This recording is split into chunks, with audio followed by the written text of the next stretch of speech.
ये एक स्टेट के इतिहास का पहला ऐसा मामला है जो लॉन्गेस्ट मर्डर इन्वेस्टिगेशन जिसके नाम पर रिकॉर्ड है। मतलब किसी एक कत्ल की तफ्तीश इतने सालों तक कोई और केस में नहीं हुआ। 28 साल 28 ईयर्स हो चुके हैं, अभी भी इस केस का फैसला नहीं आया, बल्कि 15-15 साल तो ये केस यूं ही बंद रहा। कभी खुला फिर बंद हुआ, कभी कोर्ट ने फटकार लगाई, कभी कहीं और से कुछ चीज़ें आई। इस केस की अहमियत को आप ऐसे समझ सकते हैं कि एक मौत की जांच पहले लोकल पुलिस करती है, बात आगे बढ़ती है तो फिर क्राइम ब्रांच को दिया जाता है, बात और आगे बढ़ती है फिर सीबीआई को दिया जाता है। सीबीआई की एक नहीं दो नहीं तीन अलग अलग वक्त में 3 टीमें बनाई जाती हैं, फिर सीबीआई जांच होती है। पहली टीम सीबीआई के आकर यही कहती है जो लोकल पुलिस और क्राइम ब्रांच कहती है। दूसरी टीम आकर यह कहती है कि नहीं, ये सुसाइड नहीं कत्ल है, लेकिन उनके पास सबूत नहीं कि कातिल को पकड़ें।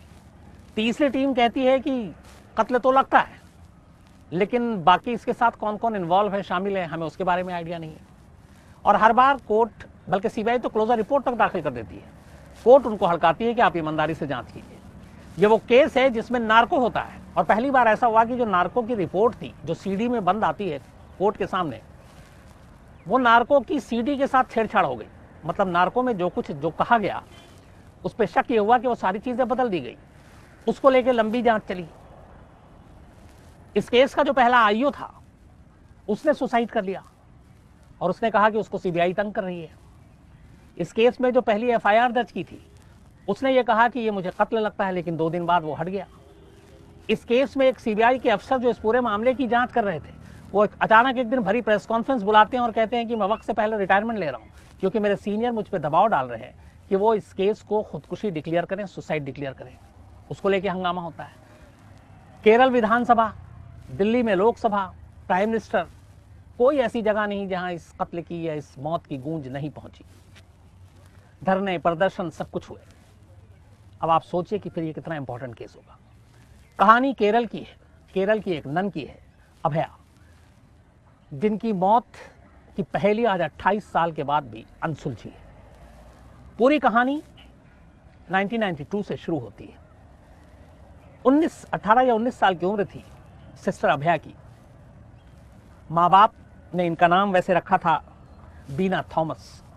बाद में इन्हें नन बनाने के लिए एक पढ़ाई करने के लिए कॉन्वेंट भेजा गया कोटायम में, और कोटायम में ही पायस 10 कॉन्वेंट, जहाँ पे ये नन की पढ़ाई कर रही थी और ये वहीं रहती थी, और वहीं से कहानी शुरू होती है।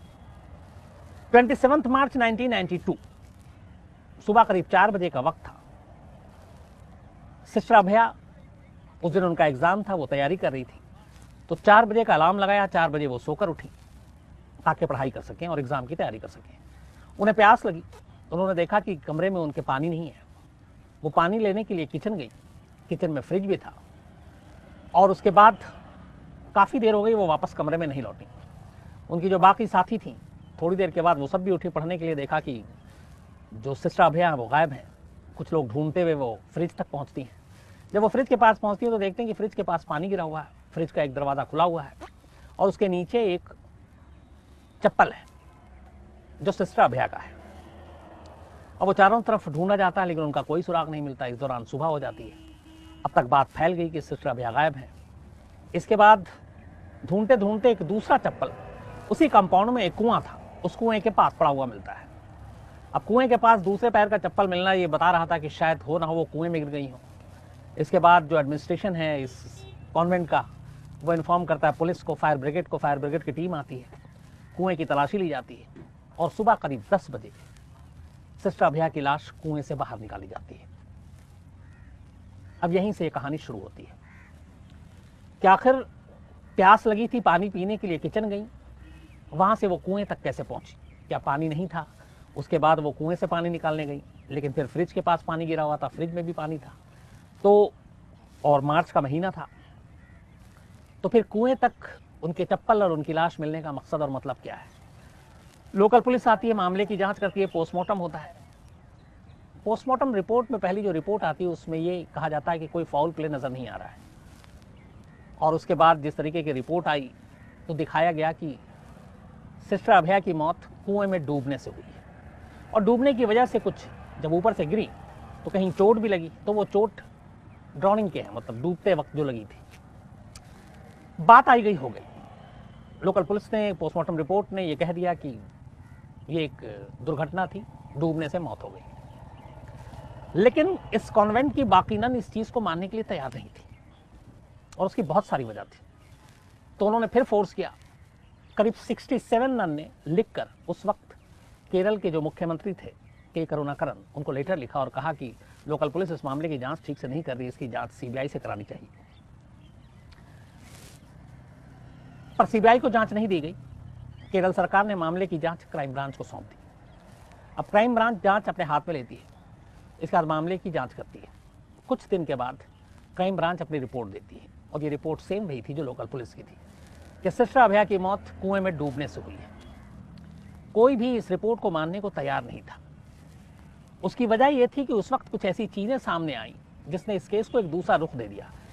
एक चोर था जो बिजली की कुछ चीजें चोरी करता था, और वो रात उस कमरे में गया, और उसके बाद उसने कुछ लोगों से बात की। उसने बताया कि जब वो कमरे में गया तो उसने 2 फादर और एक और नन जो थी उनको इस कंपाउंड में देखा था, जबकि उनको उस कंपाउंड में उस वक्त नहीं होना चाहिए था, दोनों फादर को। एक और नन थी जिन्होंने बयान दिया कि उस रात जब पानी पीने के लिए सिस्टर अभया किचन में गई, तब उन्होंने 2 फादर और एक नन को आपत्तिजनक हालत में देखा। इससे वो तीनों घबरा गए, और फिर उन्होंने ही शायद उसे मारकर कुएं में डाल दिया। अब ये सारी चीजें सामने आ रही हैं, लेकिन सबूत कुछ नहीं है। मामला बढ़ा। उसके बाद इस मामले की जांच सीबीआई को सौंप दी गई। अब सीबीआई इस मामले में अपनी जांच हाथ में लेती है। कुछ दिनों के बाद सीबीआई अपनी पहली रिपोर्ट देती है और कहती है कि उसे कोई ऐसा पुख्ता सबूत नहीं मिला जिससे वो किसी नतीजे पर पहुंच सके। इससे मामला और उलझ जाता है, और वक्त बीतता जाता है, जांच बहुत स्लो। थोड़े दिन के बाद सीबीआई की एक दूसरी टीम बनाई जाती है। वो दूसरी टीम आती है, वो जांच करती है, और वो कहती है कि बहुत मुमकिन है कि यह कत्ल है, लेकिन उससे जुड़े हुए कुछ सबूत या कातिल के बारे में हमें कोई जानकारी नहीं मिल रही है। कोर्ट में क्लोजर रिपोर्ट दे देती है। कोर्ट ये मानने को तैयार नहीं होती और हड़काती है, कहती आप अपनी जांच ढंग से करें। इसके बाद सीबीआई की अब तीसरी टीम जांच करती है, और जांच करने के बाद वो भी ये कहती है कि मामला है तो संदिग्ध, लेकिन सबूत नहीं है, हम क्या करें। कोर्ट फिर कहती है कि आप अपनी जांच ईमानदारी से कीजिए, ढंग से कीजिए। इसके बाद सीबीआई अलग अलग अपनी फाइनल रिपोर्ट कोर्ट को दे देती है, और हर बार कोर्ट उसको मना करती जाती है। 1996 में पहली रिपोर्ट सीबीआई ने दी, 1999 में दूसरी रिपोर्ट सीबीआई ने दी, और फिर 2005 में सीबीआई एक और रिपोर्ट देती है इस पूरे मामले में। यहां तक कि जब सीबीआई को डांट पड़ती है तो सीबीआई कोई भी सबूत और सुराग देने वालों के नाम पे 3 लाख रुपए का इनाम का ऐलान भी करती है, लेकिन उसके बावजूद कोई कामयाबी हाथ नहीं लगती। इसी दौरान सीबीआई के एक अफसर थे जो इस पूरे मामले की जांच कर रहे थे, बहुत ही तेज तर्रार सीबीआई के अफसर, जिनका नाम था वर्गीस पी थॉमस। तो वर्गीस पी थॉमस जो सीबीआई में काम कर रहे थे, एक दिन अचानक उन्होंने प्रेस कॉन्फ्रेंस बुलाई 19 जनवरी 1994 को, जब ये रिपोर्ट आई थी, और उन्होंने कहा कि वो वक्त से पहले रिजाइन कर रहे हैं सीबीआई से, और उसकी वजह उन्होंने जो बताई वो ये बताई कि उन्हें इस मामले में ईमानदारी से जांच करने की इजाजत नहीं दी जा रही है, और जो उनके सुपीरियर अफसर हैं वी त्यागराजन, जो कि सुपरिटेंडेंट थे उस वक्त सीबीआई कोच्चि यूनिट के, उन्होंने वर्गीस पे ये दबाव डाला कि वो अभया केस को सुसाइड केस में तब्दील कर दे और अपनी रिपोर्ट में सुसाइड ही दिखाए। जब उनका यह खुलासा हुआ प्रेस कॉन्फ्रेंस में, इसके बाद हंगामा मच गया। इसके बाद बहुत फोर्स पड़ा। फिर जो है मिस्टर त्यागराजन को भी हटाया गया। एक नई टीम दिल्ली से पहुंची और इन्होंने जाकर फिर से वहां पे जांच शुरू की। इस दौरान में सीबीआई ने फिर एक काम किया। 2 फादर और एक नन जो लगातार इस पूरे केस में सस्पेक्ट के तौर पे सामने आ रही थी, इन लोगों का नार्को टेस्ट कराने का फैसला कराया गया।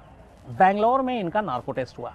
डॉक्टर मालिनी, आपको याद होगा, एक जो तेलगी और अबू सलेम, इन लोगों का नार्को टेस्ट हुआ था, जो थपथपा के बोलती है दवा देने के बाद। तो डॉक्टर मालिनी ने ये टेस्ट किया नार्को, 2 फादर और 1 नन का, जो इस केस में सस्पेक्ट थे।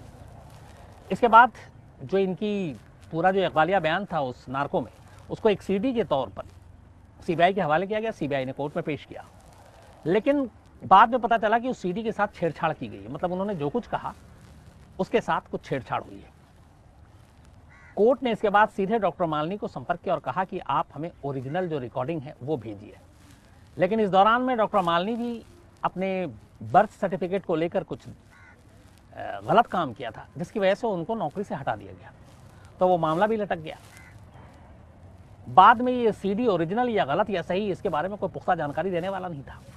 धीरे धीरे वक्त बीता। एक दिन अचानक यही सीडी एक लोकल चैनल पे चल गया, केरल के। अब ये कहाँ से आया, कैसे आया, ये सीडी कितना सच था नहीं था ये मालूम नहीं, लेकिन कोर्ट ने कहा था कि आप इसको सीलबंद लिफाफे में देंगे। अब जब वो सीडी चली तो उसमें जो 2 फादर और नन थे वो पूरी कहानी सुना रहे थे, जो नार्को के दौरान उन्होंने बताया था। और यही चीज़ सीबीआई ने अपनी चार्जशीट में आखिरी कोर्ट में दी 2008 में। और 2008 में पहली बार 3 लोगों की गिरफ्तारी हुई, वो 2 फादर और 1 नन, अभया के मर्डर केस में। हालांकि इनकी गिरफ्तारी के बाद ये मुश्किल से साल भर भी तीनों जेल में नहीं रहे और हाईकोर्ट ने इन्हें जमानत पर बाहर कर दिया। इसके बाद ये मामला फिर रुक गया 2009 से। इस दौरान में ये सीडी चल गई। सीडी जब चली और उसके बाद जो सीबीआई ने चार्जशीट दाखिल की, उस चार्जशीट में और इस सीडी में जो कहानी थी वो कुल मिला के कहानी ये थी कि उस रात सिस्टर अभया पानी पीने के लिए किचन में गई और वहां पर उन्होंने फ्रिज खोला। उसी वक्त उन्हें उस किचन के पास आवाज़ आई तो उन्होंने देखा कि जो 2 फादर थे और नन, एक थॉमस कटूर, सिस्टर सेफी, एक तीसरे थे जिनको बरी कर दिया गया, तो वो दोनों और उस नन के साथ आपत्तिजनक हालत में थे।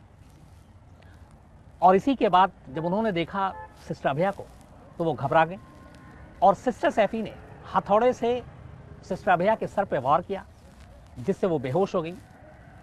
इसके बाद उन्हें लगा कि वो मर चुकी हैं, तो दोनों फादर ने मिलकर, जो पादरी थे, उन्होंने लाश उठाकर ले जाकर कुएं में डाल दी, मुर्दा समझकर।